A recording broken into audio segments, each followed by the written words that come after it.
Hey guys, and welcome back to another video. In this video I'll be going through the Hobart Hurricanes versus Melbourne Renegades BBL game review in terms of SuperCoach, and how it was very much a good game for those that loaded up on the Hobart Hurricanes in their double game week. They had, I think, 5 or 6 guys go above 50 or so. And let me just check that. 1, 2, 3, 4, 5, 6 guys go above 50, and then you had 4 guys for the Renegades go above 40. So realistically, you could have easily had a good solid 600 or so points. Also, with a game a lot of people are on 700, 800 points already for this round, with still 8 or 9 guys to go because of the double game weeks. So anyway, let's just jump into it and show you guys it all. So let's jump in. So as you can see here, I've got up on screen for those on YouTube, the cricket.com.au scorecard for it, and then we'll flick across back in between the SuperCoach and go through sort of my thoughts on it. But anyway, early on, it was the Riley Meredith show with him getting both Brown and Harris. Obviously, the Brown wicket was Billy Stanlake at that point was, I think, after it's still out on the field, but you could kind of tell something was wrong with, I think, his AC joint, and I think that's what he's done, because he landed on the point of his shoulder. So Riley Meredith really dominated there with 3 wickets and a catch to get, I think, 88. I think he got blasted by Bethel in his last over to lose, I think, 15 points or so in his last over, because his economy rate went from, I think it was on 17, and he went for 16 off his last or something. Went for 19 off his last, I believe. If we just sort of show it, yeah, I think he went, you can see here the 127 and then the 149, and I think it was mostly off of Meredith, that 22 run stand off like 8 balls. So Meredith definitely profited here with 3 wickets and a catch, and the 10 point bonus for the 3-fer. That got him to 80 already. No economy rate bonus definitely does help non-owners, but he was the one that dominated over Nathan Ellis, who only took 1 for 31. But Nathan Ellis also did get a slight economy rate bonus, plus also did get a run out that definitely helped the cause. Would have liked to have seen a couple of potential catches for the likes of a Nathan Ellis, but also would have liked to have seen him potentially have gotten a wicket in the last over, because they did get the run out of Bethel in the start of the last over, and he couldn't nag a wicket there. But anyway, it is what it is. Jake Fraser-McGurk got sold down the river by Bethel, only for Bethel to get run out 15 overs later or so. Let's actually just double check that. Fraser-McGurk run out in the in the 5th over, and Bethel in the 20th. So yeah, 14 a bit over difference there between them getting themselves run out. Bethel was absolutely huge, and we'll get to the bowling as well. He was a star with the ball. I think he almost picked up the most points outside of Meredith with the ball as well. So yeah, he was absolutely outstanding. Did he take a catch or not? Didn't end up taking a catch, but yeah, did a lot of other things. So yeah, he was really good. Seifert, 24 of 23, 24 points isn't the greatest. Don't think he did anything with the gloves. No, he didn't. So yeah, 24 points for him isn't the greatest. Got out to Mitch Owen, I think, right before they were going to take the surge. Will Sutherland picked out Mitch Owen in the deep in the surge. Mitch Owen getting 40 points in the field, alongside his 1 for 15, 1 for 13 off 2, which is another 25 points there. He just racked it up across all lines pretty much. Only would have gotten it better if he had taken one of the more of the Tim David overs to get himself up to 3 there. That would have got him up to a good solid 120, 130, I think there. Whoopsie, that's what I was just looking at earlier. But anyway, back to it. You can see Will Sutherland just picked him out for 15. If they had gone over the rope, it would have been him onto double figures. Into 20, and that would have got him the strike rate bonus definitely, and he would have really profited there. But it is what it is. He still ended up with a 40 because of the run out he got in the second innings. 3 run outs in the game is quite ridiculous, especially, was it 3 or was it 4? Only 3 run outs. Could have easily been 4, if not 5. But it was quite ridiculous how none of them were keeper run outs as well. They were all out in the field, almost all off missed fields as well. So yeah, that is what it is. Harry Dixon just got caught out in the deep by Mitch Owen off of Nathan Ellis. And then, yeah, Tommy Rogers got some points and Fergus O'Neill would have liked to have seen him get out. Was a little bit annoying that Nikhil Chowdhury couldn't get a wicket there. That would have really helped the VC that I had on him because I decided to change to him. But I still feel like him and Mitch Owen are probably the prime candidates to get the overs of the 5th bowling slot, as I sort of expect them to have the likes of Chris Jordan available for next round. I'm just actually going to quickly check the Hobart bowlers that they have available. In case Jordan doesn't get back up, you've got... they're not going to go, I don't think, with Paddy Dooley, to be honest with you. I don't think they'll go Ellis and Meredith and then 2 spinners. Hussein's not available. Carlisle, I think, is out. So it's either Bean or Dooley, to be honest, if Jordan doesn't get up. So that'll definitely be interesting if Jordan doesn't get up. What happens with them in the second game there. I just also want to check Brisbane all-weather here. This is being played on the Thursday night. And Thursday night looks rather clear. Let's actually just double check this. We're down to 0-4. That is just getting even better. And then we'll just double check this one through here, and we can check on the Thursday. 0-4, and it pretty much clears, and it's all in the morning. That's 1 a.m. So it's all on the Wednesday night effectively, and it all pretty much clears by 1 to that is as clear as you get. Should be fine for the game, and we'll track that over today as well. But that's looking pretty good.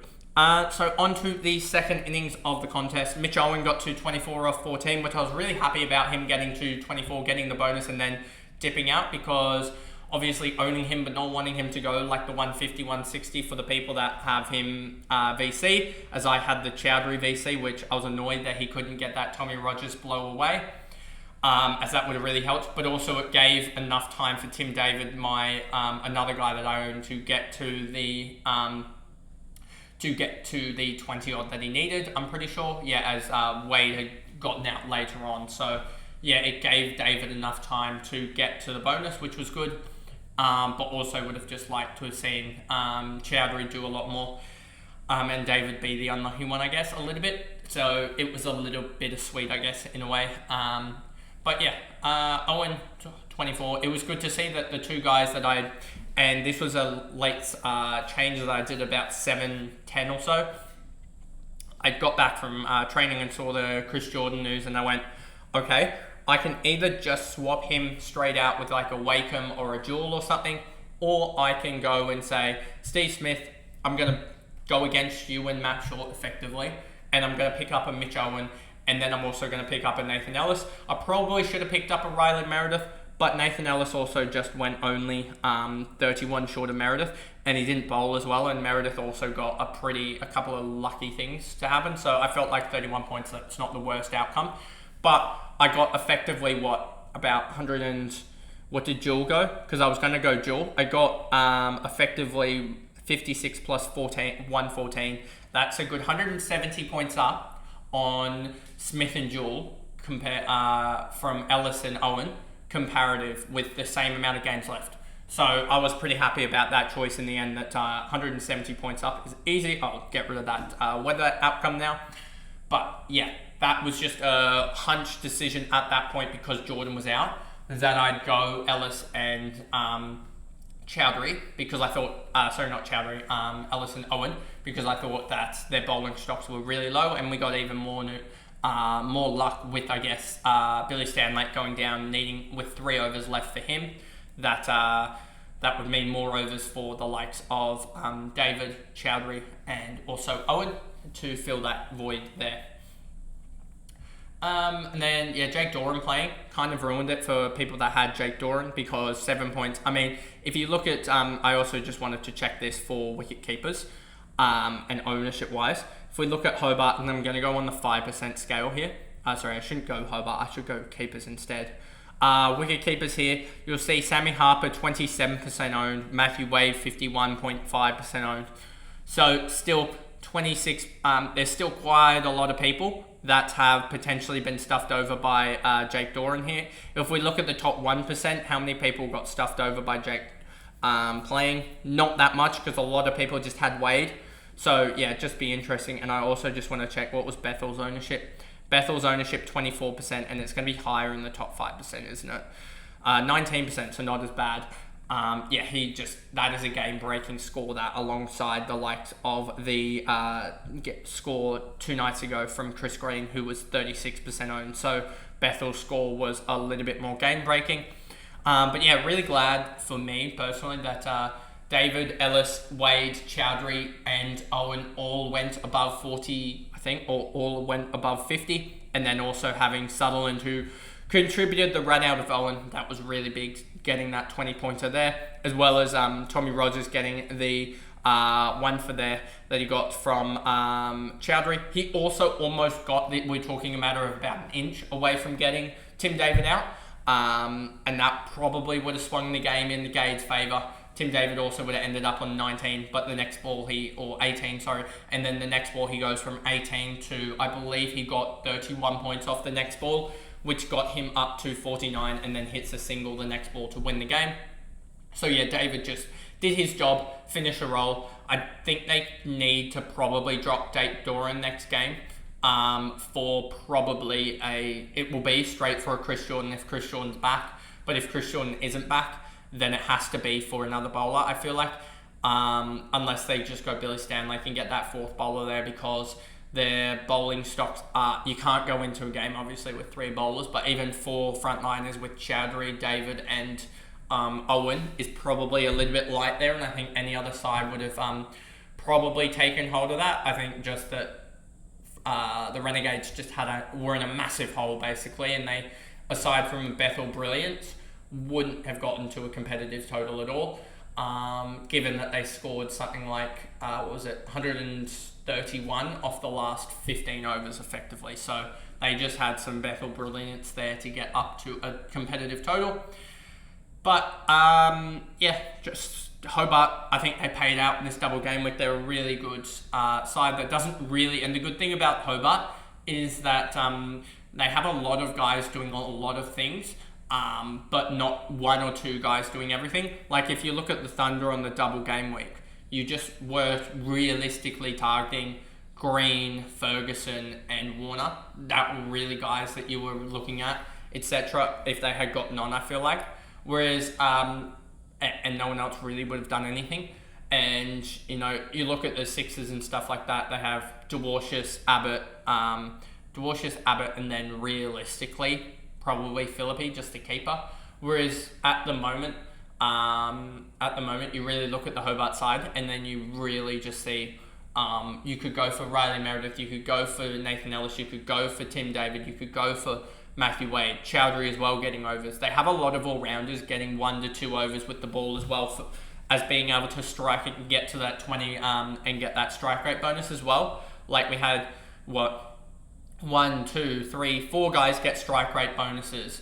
1, 2, 3 guys pick up wickets alongside 1, 2, 3 guys get economy rate bonuses. So they just have a lot of guys getting a lot of things, a lot of sneaky points here, sneaky points there, and they get suddenly up to 50 points each.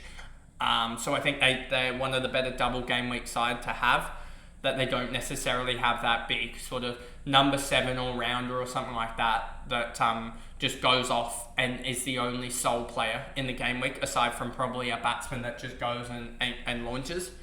So that's why they're one of the handy double game week sides, I guess. So hopefully next year, them and also I think the Sydney Thunder, hopefully next year they have front-loaded their games just slightly, because I would like to have access to these Hobart Hurricanes guys early on. I know that you can obviously pick them, but they just tend to have that late game week, double game week. I think they had it in round 7 last year, so round 8 this year. Hopefully it's in the first 3 or 4 rounds next year, because they're a really good side to load up on, just because they spread out the load quite a lot. And I wouldn't be surprised if you see Nathan Ellis and Hatzaglu take wickets next game against Brisbane Heat, especially because the Brisbane Heat struggle against spin. We've seen that before, and we'll see it hopefully at the Gabba. But yeah, I guess that is pretty much it for this video. If you guys did enjoy it, remember to like and subscribe. Turn the notification bell on YouTube so that you guys know when I upload. Hopefully we'll be getting into the AFL Fantasy and Supercoach content and stuff like that, player reviews soon. But yeah, if you did enjoy it, and if you were listening on Spotify, give me a follow and also rating over there. And I will see you guys back tomorrow for one of the last game reviews on the channel. I guess we're getting into that point in the season. I think there's only 6 more to go of this. And that'll be the Sydney Sixers versus Adelaide Strikers game review. So I'll see you guys in that one. Bye, guys.